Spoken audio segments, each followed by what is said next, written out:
ನಮಸ್ಕಾರ ಸ್ನೇಹಿತರೆ, welcome to spiritual alchemy 7. ನಾನು ತ್ರಿವೇಣಿ, ಹೊಪ್ಪನೊಪ್ಪನೋ ಹೀಲರ್. ಓಕೆ, 11 ಡೇಸ್ ಚಾಲೆಂಜ್ ಯಾವುದ್ರ ಬಗ್ಗೆ?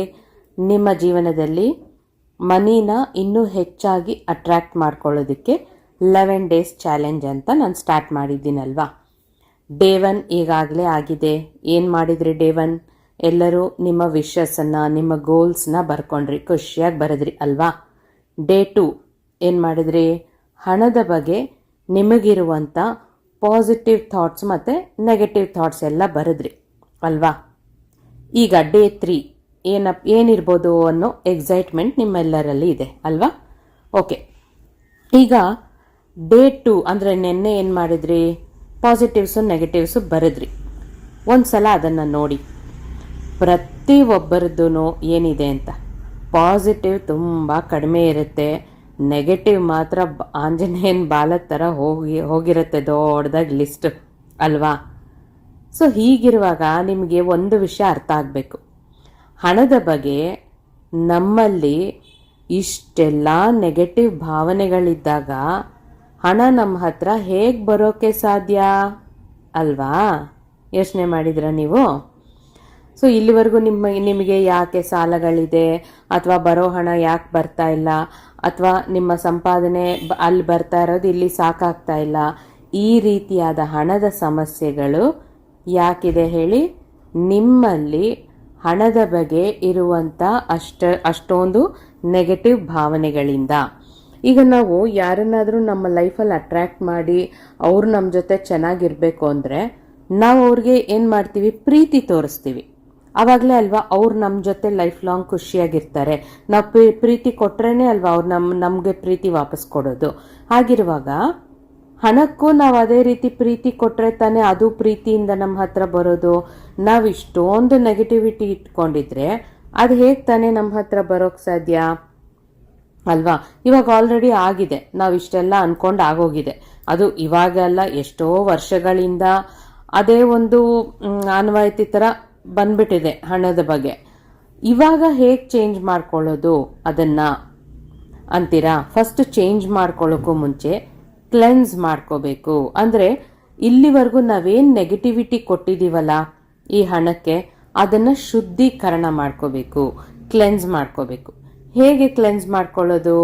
ಕ್ಲೆನ್ಸ್ ಅಂದಿದ ತಕ್ಷಣ ನಿಮ್ಮ ತಲೆಯಲ್ಲಿ ಹೊಳೆದಿರುತ್ತಲ್ವಾ, ಹೋಪೋನೊಪ್ಪೋನೋ. ಎಸ್, ಈಗ ನೆನ್ನೆ ಬರೆದಂಥ ನಿಮ್ಮ ಹಣದ ಬಗ್ಗೆ ನಿಮಗಿರುವ ನೆಗೆಟಿವ್ ಭಾವನೆಗಳನ್ನು ನಾವು ಕ್ಲೀನ್ ಮಾಡಬೇಕು. ಅದಕ್ಕೇನು ಮಾಡಬೇಕು? ಹೋಪೋನೊಪ್ಪೋನೋ ಪ್ರೇಯರ್. ಈಗಾಗಲೇ ಸುಮಾರು ಜನ my dear money, I am so sorry money, please forgive me money, thank you money, I love you money ಅಂತ ಹೇಳ್ಕೊಳ್ತಾ ಇದ್ದೀರಾ. ಆದರೆ ಇದು ಬರೀ ಅಷ್ಟೇ ಅಲ್ಲ, ಇನ್ನೂ ಇದೆ, ಫುಲ್ಲಾಗಿ ಕೇಳಿ. ಬರೀ ಒಂದೇ ಸಲ 108 ಸಲ ಹೇಳಿಬಿಟ್ರೆ ಕ್ಲೆನ್ಸ್ ಆಗಿಬಿಡಲ್ಲ. ಇಷ್ಟು ವರ್ಷಗಳಿಂದ ನೀವು ಹೇಳ್ಕೊಂಡು ಬಂದಿರೋದು ಅಲ್ವಾ. ಎಷ್ಟೋ ವರ್ಷಗಳಿಂದ ನೀವು ನೆಗೆಟಿವಿಟಿನ ಕೊಟ್ಟು ಬರೀ ಇವಾಗ 108 ಸಲ ಹೇಳ್ಕೊಂಡ್ಬಿಟ್ರೆ ಕ್ಲೀನ್ ಆಗುತ್ತಾ? ಖಂಡಿತ ಇಲ್ಲ.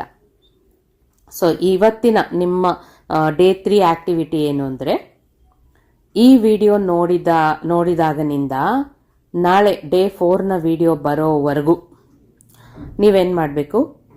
ಈ 108 ಸಲ ಹೇಳ್ತೀರಲ್ಲ, my dear money, I am so sorry money, please forgive me money, thank you money, I love you money, ಇದನ್ನ ಈ 108 ಸಲನ್ನ 108 ಸಲ ಹೇಳ್ಕೋಬೇಕು. ಅಂದರೆ ಅರ್ಥ ಆಯ್ತಾ? ಇಲ್ಲ ತಾನೆ? ಫಸ್ಟ್ ಒಂದು ಸಲ 108 ಸಲ, ಎರಡನೇ ಸಲ 108 ಸಲ, 3 ಸಲ 108ನೇ ಸಲ, 4ನೇ ಸಲ 108ನೇ ಸಲ, ಈ ರೀತಿ ನಾಳೆ ವಿಡಿಯೋ ನೋಡೋವರೆಗೂ, ಡೇ 4 ವಿಡಿಯೋ ನೋಡೋವರೆಗೂ 108 ಹೋಪನೊಪ್ಪನೋಗಳು. ಅಂದರೆ my dear money, I am so sorry money, please forgive me money, thank you money, I love you money ಅಂತ 108 ಸಲ ಹೇಳ್ತಿರಲ್ಲ. ಆ 108 ಸಲ ಹೇಳೋದು ಒಂದು ಫುಲ್ಲು ಪ್ರೇಯರ್ ಅಂತ ಅಂದ್ಕೊಂಡ್ರೆ ಅದನ್ನು 11 ಸಲ ಹೇಳ್ಕೊಂಡಿರ್ಬೇಕು. ಇವತ್ತಿನಿಂದ ನಾಳೆವರೆಗೂ 24 ಅವರ್ಸಲ್ಲಿ ಆಗಲ್ವಾ? ನಾವು ಒಂದೇ ಒಂದು ಸಲ ಹೇಳ್ಕೊಂಡ್ರೆ 108 ಸಲ, ಅದೊಂದು 7ರಿಂದ 10 ನಿಮಿಷ ಆಗುತ್ತಷ್ಟೇ. ಅದನ್ನು 11 ಸಲ ಖಂಡಿತ ಹೇಳ್ಕೊಬೋದು ತಾನೆ? ಅಷ್ಟು ಸಲ ಹೇಳ್ಕೊಂಡು ನೋಡಿ. ನಿಮಗೆ ಈ ಒಂದು 3ನೇ ದಿನದಲ್ಲೇ ನಿಮಗೆ ತುಂಬ ಡಿಫರೆನ್ಸ್ ಗೊತ್ತಾಗತ್ತೆ. ನಿಮಗೆ ಹಣ ಬರೋಕ್ಕೆ ಶುರು ಆಗುತ್ತೆ. ಖಂಡಿತ ತುಂಬ ಜನ ಬಂದು ಇಲ್ಲಿ ಕಮೆಂಟಲ್ಲಿ ಕೂಡ ಶೇರ್ ಮಾಡ್ತೀರಾ. ನಿಮಗೆ ಇದನ್ನು 108 ಸಲ ಹೇಳ್ಕೊಳ್ಳೋದನ್ನು 11 ಸಲ ಹೇಳ್ಕೊಂಡ್ರೆ ಏನಾಗುತ್ತೆ ಅಂತ ಬಂದು ಶೇರ್ ಮಾಡೇ ಮಾಡ್ತೀರಾ. ಎಲ್ರಿಗೂ ಅದ್ರ ಪವರ್ ಅರ್ಥ ಆಗೇ ಆಗುತ್ತೆ. ಓಕೆ, ಖಂಡಿತ ಮಾಡ್ತೀರಾ ತಾನೆ? ಈಗ ಈ 108 ಹೇಗಪ್ಪ ಕೌಂಟ್ ಮಾಡ್ಕೊಳ್ಳೋದು ಅಂತ ಅಂದ್ಕೊಂಡಿದ್ದೀರಾ. ಗಂದಿಗೆ ಅಂಗಡಿಲಿ ಈ ಮಣಿಗಳಿರೋವಂಥ 108 ಮಣಿಗಳಿರೋವಂಥ ಸರ ಸಿಗುತ್ತೆ. ಯಾವುದೋ ಒಂದು ತಗೊಳ್ಳಿ. ಯಾವಾಗಲೂ ಮನೆಯಲ್ಲಿ ಆ ಒಂದು ಜಪಮಾಲೆ ಇಟ್ಕೊಂಡ್ರೆ ಒಳ್ಳೆಯದೇ. ಸೊ ಒಂದು ಮಾಲೆನ ತಗೊಂಡು ನೀವು ಅದನ್ನು ಕೈಯಲ್ಲೇ ಇಟ್ಕೊಳ್ಳಿ. ಫ್ರೀ ಇದ್ದಾಗೆಲ್ಲ 108 ಸಲ ಅದನ್ನು ಆ ಮಣಿನ ಎಣಿಸ್ಕೊಳ್ತಾ, ಜಪಮಾಲೆಯನ್ನು ಹೇಗೆ ಯೂಸ್ ಮಾಡೋದು ನಿಮಗೆ ಗೊತ್ತೇ ಇರುತ್ತಲ್ವಾ. ಸೊ ಅದನ್ನು ತಗೊಂಡು ಅದರಲ್ಲಿ 11 ಸಲ ನೀವು ಹೇಳ್ಕೋಬೇಕು. 108 108 108 11 ಸಲ. ಅರ್ಥ ಆಯ್ತಲ್ವಾ? ಸೊ ಈ ರೀತಿ ಮಾಡಿದ್ರೆ ಏನಾಗುತ್ತೆ ಅಂತಂದರೆ, ನೀವು ಇಷ್ಟು ವರ್ಷಗಳಿಂದ, ನಿಮ್ಮ ಲಿಸ್ಟು ನೋಡ್ಕೊಳ್ಳಿ ಗೊತ್ತಾಗುತ್ತೆ ಎಷ್ಟು ವರ್ಷಗಳಿಂದ ಅದೆಲ್ಲ ನಿಮ್ಮ ಮೈಂಡಲ್ಲಿ ಇದೆ ಅಂತ. ಸೊ ಅಷ್ಟು ವರ್ಷಗಳಿಂದ ಹೇಳ್ಕೊಂಡು ಬಂದಿರುವಂಥ ಹಣದ ಬಗ್ಗೆ ನೆಗೆಟಿವ್ ಥಾಟ್ಸು, ನೆಗೆಟಿವ್ ವಿಷಯಗಳು ಎಲ್ಲ ಕ್ಲೀನ್ ಆಗುತ್ತೆ. ಈಗ ನೀವು ಈ ಥರ ಇಷ್ಟು ನಾಳೆವರೆಗೂ 108 108 11 ಸಲ ಹೇಳ್ಕೊಂಡಾಗ. ಹಾಗಾಗಿ ಈ ಡೇ 3ನ ಆ್ಯಕ್ಟಿವಿಟಿ ಬರೆಯೋದೇನೂ ಇಲ್ಲ. ನಿಮ್ಮ ಬುಕ್ಗೆ ಪೆನ್ನಿಗೆ ರೆಸ್ಟ್ ಕೊಡಿ, ನಿಮ್ಮ ಬಾಯಿಗೆ ಕೈಗೆ ಕೆಲಸ ಕೊಡಿ. ಆಯಿತಾ? ಜೋರಾಗಾದರೂ ಹೇಳ್ಕೊಳ್ಳಿ, ಮನಸ್ಸಲ್ಲಾದರೂ ಹೇಳ್ಕೊಳ್ಳಿ, ನಡೀತಾ ಬೇಕಾದ್ರೂ ಹೇಳ್ಕೊಳ್ಳಿ, ಕೆಲಸ ಮಾಡ್ತಾ ಬೇಕಾದ್ರೂ ಹೇಳ್ಕೊಳ್ಳಿ. ಆಮೇಲೆ ಮತ್ತೆ ನೀವೆಲ್ಲ ಈ ಕ್ವೆಶನ್ಸ್ ಕೇಳ್ತೀರಾ, ನಂಗೆ ಗೊತ್ತು. ನಡೀತಾ ಹೇಳ್ಕೊಬೋದಾ, ಕುತ್ಕೊಂಡು ಹೇಳ್ಕೊಬೋದಾ, ಮಲ್ಕೊಂಡು ಹೇಳ್ಕೊಬೋದಾ, ಬೆಳಿಗ್ಗೆ ಹೇಳಬೇಕಾ, ರಾತ್ರಿ ಹೇಳಬೇಕಾ, ಇದೆಲ್ಲ ಕೇಳ್ತೀರಾ. ಹಾಗಾಗಿ ನಾನೇ ಮುಂಚೆನೇ ಹೇಳಿಬಿಡ್ತಾ ಇದ್ದೀನಿ, ನಿಮ್ಮ ಡೌಟ್ಸ್ಗೆಲ್ಲ ಆನ್ಸರ್ಸ್ ಕೊಟ್ಬಿಡ್ತಾ ಇದ್ದೀನಿ.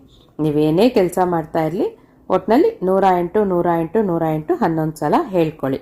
ಆಮೇಲೆ ಇಷ್ಟಾದಮೇಲೆ ರೆಸ್ಟ್ ತಗೊಳ್ಳಿ ನಾಳಿನ ಆ್ಯಕ್ಟಿವಿಟಿವರೆಗೂ.